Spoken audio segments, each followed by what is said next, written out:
Je m'appelle Henri Delorme, j'ai 87 ans. Pendant 52 ans, j'ai partagé ma vie avec Élise. Nous n'avions pas eu une vie spectaculaire. Pas de grands voyages, pas de maison au bord de la mer, pas de fortune. Nous avions eu mieux que ça, une vie longue, une vie tenue, une vie répétée jusqu'à devenir une seconde peau. La même cuisine, la même table, le même couloir, le même poste de télévision allumé trop fort le soir, le même lit. Et sur l'étagère, cette tasse aux fleurs bleues qu'Élise utilisait depuis plus de 30 ans, même après la fissure sur le bord. Elle disait toujours la même phrase. On ne jette pas ce qui a traversé la vie avec nous. Le 17 novembre 2023, Élise est morte dans son sommeil. Le médecin m'a parlé du cœur. Moi, je n'ai retenu qu'une seule chose. Au petit matin, j'ai tendu la main vers sa place dans le lit et le drap était froid. Je me suis levé, j'ai mis de l'eau à chauffer. J'ai préparé le café comme chaque matin. 2 tasses par réflexe. Puis j'ai compris. Je suis resté là, debout dans la cuisine, face à cette tasse aux fleurs bleues. Le silence était partout. Dans les murs, dans la lumière grise, dans le carrelage, dans mes mains. Ce jour-là, j'ai cru que le pire serait l'absence. Je pensais que ma plus grande épreuve serait de vivre seul après 52 ans à deux. Je pensais que le combat serait simple à nommer. La douleur, le vide, la vieillesse, le temps qu'il reste. Je me trompais. Parce qu'un deuil, aussi cruel soit-il, garde encore une forme de dignité. On souffre, mais on sait pourquoi. On pleure quelqu'un qu'on a aimé. On avance en boitant dans un chagrin qui a un visage. Ce que j'ai traversé ensuite, ce n'était pas seulement un deuil, c'était une décomposition plus sale, plus silencieuse, plus humiliante. Les obsèques ont eu lieu le 22 novembre 2023. Il pleuvait, une pluie fine, collante, sans violence mais obstinée. Comme si même le ciel refusait de faire franchement son travail, mon fils Marc était là, ma fille Claire aussi. Ils se tenaient bien, trop bien peut-être, visage fermé, gestes mesurés, voix basse. Devant les gens, ils étaient parfaits, des enfants dignes, des enfants présents. Des enfants qu'on aurait presque enviés. Moi, je n'avais plus la force d'observer. J'étais encore au fond du choc. Je serrais des mains sans voir les visages. J'entendais des condoléances sans distinguer les voix. Je me souviens seulement du retour à la maison, de la porte qui s'est refermée, du parfum d'Élise encore accroché dans l'entrée, et de cette pensée brutale, plus personne ne m'attendra dans cette cuisine. Les premiers jours, Claire est passée plusieurs fois. Elle apportait des plats, rangeait un peu, parlait doucement, touchait mon bras comme on touche à un verre fragile. Je lui en ai presque été reconnaissant. Puis, le 27 novembre 2023, 5 jours à peine après l'enterrement, elle m'a demandé « Papa, tu sais où sont les papiers de maman ?» J'ai répondu « Oui ». Elle a baissé les yeux, puis elle a ajouté « Et les tiens? Tu as tout bien classé? L'assurance, la maison, les comptes ?» Je me souviens très bien de la sensation dans mon ventre. Ce n'était pas encore de la colère. C'était quelque chose de plus confus, comme si un courant d'air froid était entré dans la pièce alors que les fenêtres étaient fermées. J'ai répondu vaguement. Elle n'a pas insisté, mais le mal était fait. 2 jours plus tard, le 29 novembre 2023, Marc est venu à son tour. Il a fait le tour du salon en silence, a touché le dossier d'une chaise, a regardé les murs, les placards, le buffet. Puis il a dit, sans même s'asseoir, « Cette maison est devenue trop grande pour toi maintenant. Pas, comment tu dors? Pas, tu manges? Pas, tu tiens le coup? Non, la maison, toujours la maison. » J'ai essayé de me raisonner. Je me suis dit que j'interprétais mal, que le deuil déforme les regards, qu'un homme de 87 ans n'entend plus les choses comme avant, qu'un père ne doit pas suspecter ses enfants à la première maladresse. Alors j'ai laissé passer. Décembre est arrivé avec ses journées courtes et ses fins d'après-midi qui ressemblent déjà à la nuit. Je continuais ma routine pour ne pas tomber. Réveil à 7 heures, café, fenêtre ouverte 10 minutes, silence. Puis un peu de marche dans l'appartement comme si j'inspectais les ruines d'une vie encore debout. Claire appelait parfois, Marc moins souvent. Mais quand il venait, il y avait toujours cette même dérive. Il commençait par moi. Il finissait par ce qui resterait après moi. Un jour, Claire a demandé « Tu n'as jamais pensé à faire une procuration ?» Juste au cas où, un autre, Marc a lancé. Si un jour tu tombes, personne ne pourra. Ne pourra gérer rapidement. Rapidement. Le mot m'est resté. Ils parlaient comme s'ils anticipaient une urgence. Comme s'ils attendaient quelque chose. Comme si ma chute n'était plus une crainte, mais un scénario logistique. Je n'avais encore aucune preuve, seulement des phrases, des intonations, des regards qui s'attardent trop longtemps sur les meubles, les tiroirs, les placards. Mais parfois, la trahison commence précisément comme ça. Pas par un coup de couteau, par un glissement. Et le plus terrible, c'est qu'on résiste soi-même à ce qu'on comprend. Parce qu'un vieil homme peut admettre la mort. La solitude aussi, l'affaiblissement, l'oubli. Mais il lutte de toutes ses forces contre l'idée que ses propres enfants puissent déjà être en train de le ranger du côté des choses terminées. Le soir du 18 décembre 2023, je suis resté longtemps dans la cuisine. La lampe au-dessus de la table faisait un halo jaune sale sur le bois. La tasse aux fleurs bleues était là, toujours là. Et je me suis dit une phrase que je n'avais encore jamais osé penser jusqu'au bout. Et si leur douceur n'était plus de l'amour, mais de la préparation? À partir de ce moment-là, quelque chose a changé en moi. Je pleurais encore ma femme. Mais dans le même temps, j'ai commencé à regarder, vraiment regarder. Je ne savais pas encore ce que je cherchais. Je savais seulement une chose, le deuil n'expliquait plus tout. Et quand le deuil n'explique plus tout, il faut ouvrir les yeux. Même si ce qu'on risque de voir est pire que la douleur. Les gens imaginent toujours la trahison comme une explosion. Un cri, un aveu, une scène. C'est faux. Dans une famille, la trahison se présente d'abord comme du soin.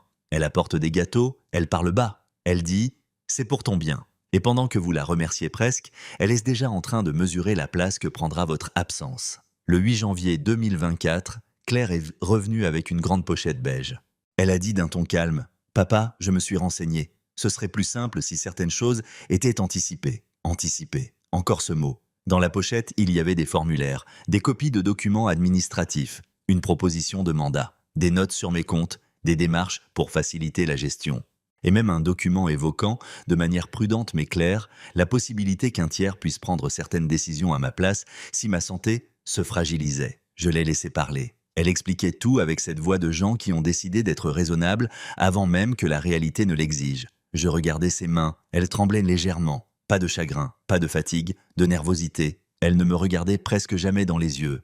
À un moment, j'ai demandé « Claire, tu crois que je perds la tête ?» Elle a sursauté, puis elle a répondu trop vite. « Mais non papa, pas du tout. On veut juste éviter les complications. » Les complications. Je n'étais donc déjà plus un homme, j'étais un futur problème, un futur dossier, un futur blocage administratif. Quand elle est partie, je n'ai pas rangé la pochette. Je l'ai laissée sur la table pendant 2 heures. Comme une chose sale qu'on n'a pas la force de toucher une seconde fois. Ce soir-là, pour la première fois depuis la mort d'Élise, je n'ai pas ressenti seulement du manque. J'ai ressenti de l'humiliation. Une humiliation froide, lente, méthodique. Le 14 février 2024, Marc m'a appelé. Conversation brève, polie, presque vide. Il m'a demandé si je mangeais bien, puis, sans transition, il a glissé. « Tu sais, il faudrait peut-être réfléchir à une solution plus sécurisée pour toi. Quelque chose où on serait rassuré. » J'ai demandé « Une solution ?» Il a répondu « Une résidence peut-être. Ou au moins un endroit plus simple à gérer. Plus simple à gérer. » Toujours ce vocabulaire, gérer, anticiper, sécuriser, faciliter, jamais aimer, jamais écouter, jamais rester. En mars 2024, j'ai acheté un petit cahier noir, je ne l'ai dit à personne, j'y ai écrit la date en haut de chaque page.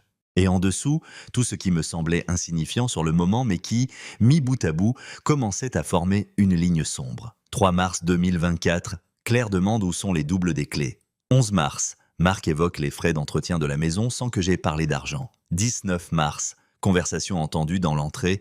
Ce 19 mars 2024, justement, je me souviens de chaque seconde. Il pensait que j'étais dans la salle de bain. J'étais dans le couloir, immobile, derrière la porte entr'ouverte de la cuisine. Marc a dit à voix basse « Il ne pourra pas rester seul encore longtemps ». Claire a répondu « Alors il faudra le convaincre avant l'été. Avant l'été, je n'ai fait aucun bruit. Je suis resté là, debout, la main sur le mur. À cet instant, j'aurais voulu me dire que je n'avais pas bien entendu. J'aurais voulu avoir l'excuse de l'âge, d'un appareil auditif défectueux, d'une phrase sortie de son contexte. Mais non, j'avais très bien entendu, et ce n'était pas le contenu qui m'a le plus détruit, c'était le ton de gens qui ne parlent plus d'un père vivant, mais d'une décision à exécuter, d'une résistance à contourner, d'un calendrier à respecter. Cette nuit-là, je n'ai presque pas dormi. Je suis allé plusieurs fois dans la cuisine, j'ai regardé la tasse aux fleurs bleues, je me suis servi de l'océan que je n'ai pas bu.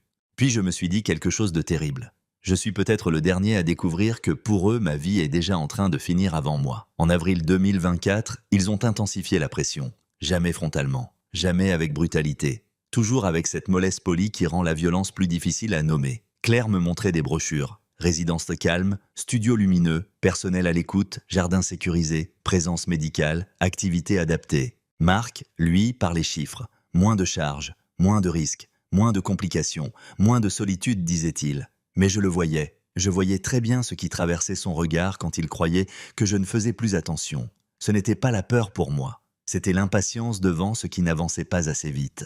Je n'ai pas dit non tout de suite. Je n'ai pas dit oui non plus. J'ai fait quelque chose que les vieux font souvent quand ils comprennent qu'ils sont en danger. J'ai joué à être plus lent qu'ils ne le pensent. Je les ai laissés parler. Je les ai laissés se croire prudents. Je les ai laissés me sous-estimer. Le 7 mai 2024, j'ai trouvé un papier dans le tiroir du buffet du salon. Ils avaient dû l'y glisser par distraction lors d'une visite, ou peut-être par excès de confiance. C'était le nom d'une agence immobilière. avec une estimation griffonnée à la main et en dessous une note, voire après signature / avant 2025.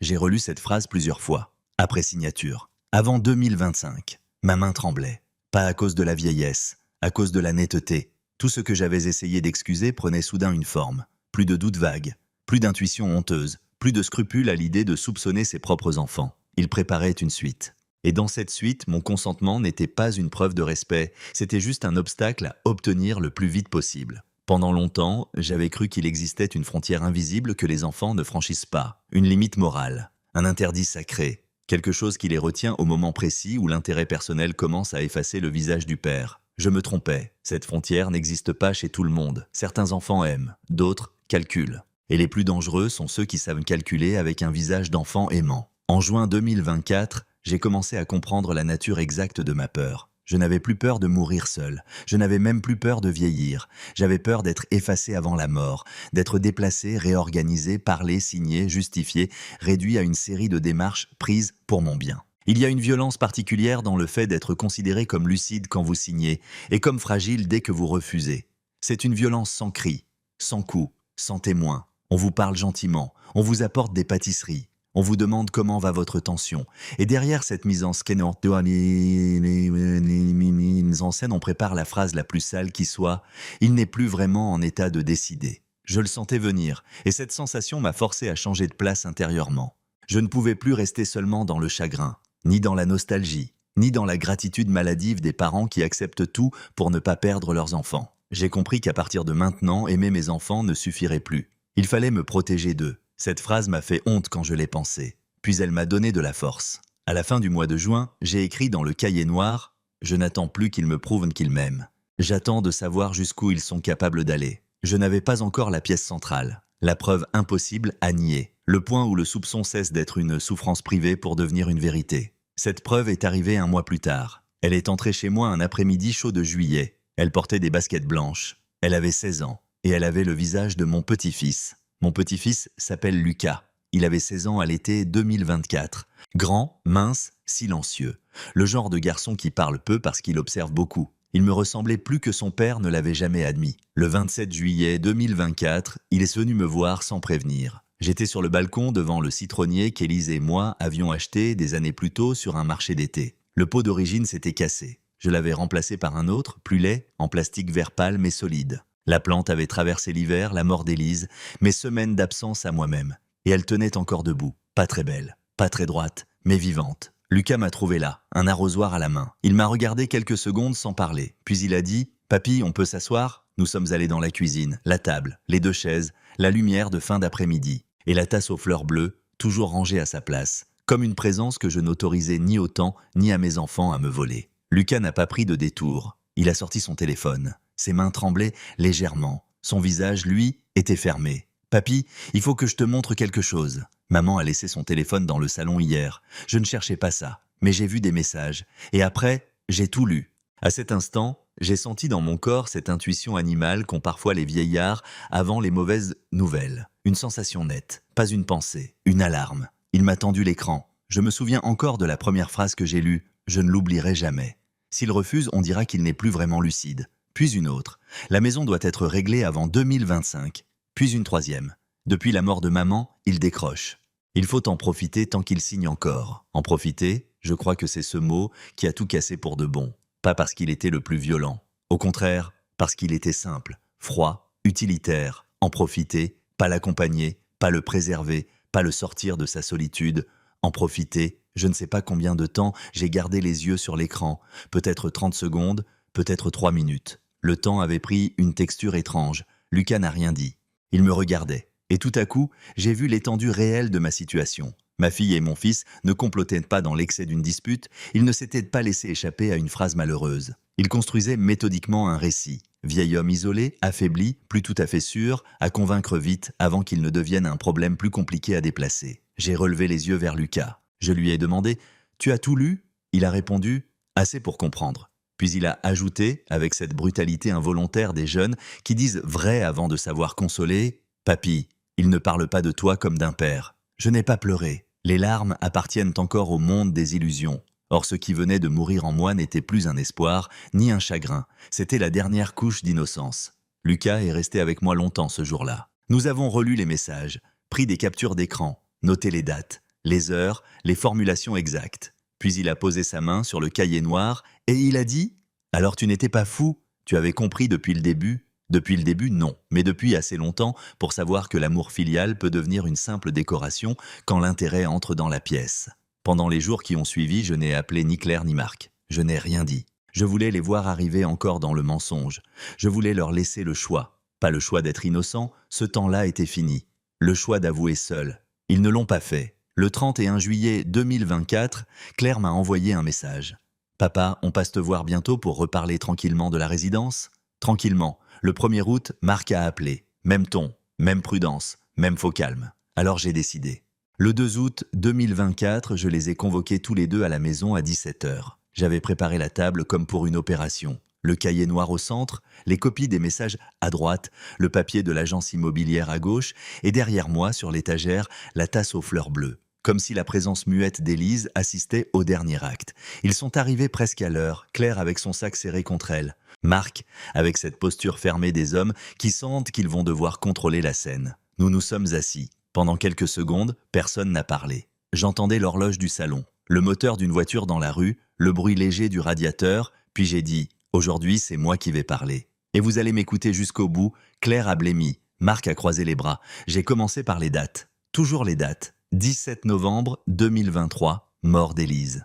27 novembre, les papiers. 8 janvier 2024, la pochette beige et le mandat. 19 mars, le convaincre avant l'été. 7 mai, l'agence immobilière. 27 juillet, les messages. Je lisais calmement, très calmement. Je voulais que chaque mot entre en eux comme une lame lente. Claire a essayé de m'interrompre au milieu. Je l'ai arrêté d'un geste. Marc, lui, gardait le silence.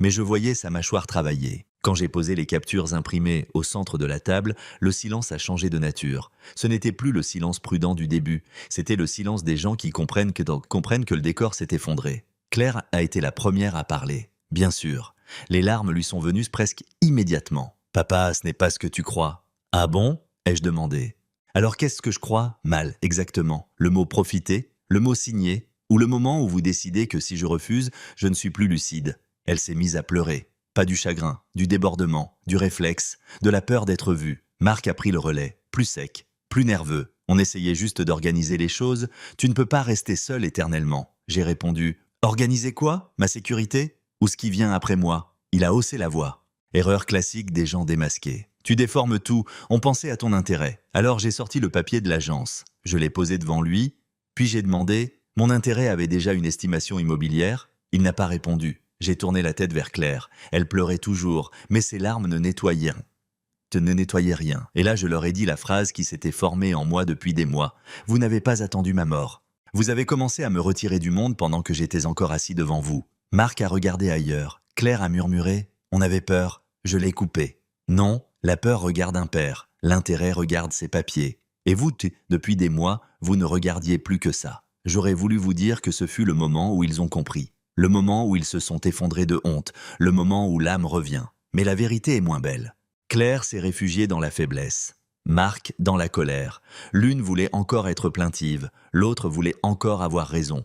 Aucun des deux n'avait le courage nu de la vérité. Alors j'ai ouvert la porte d'entrée. Et j'ai dit « Vous pouvez partir maintenant ». Ils ont hésité.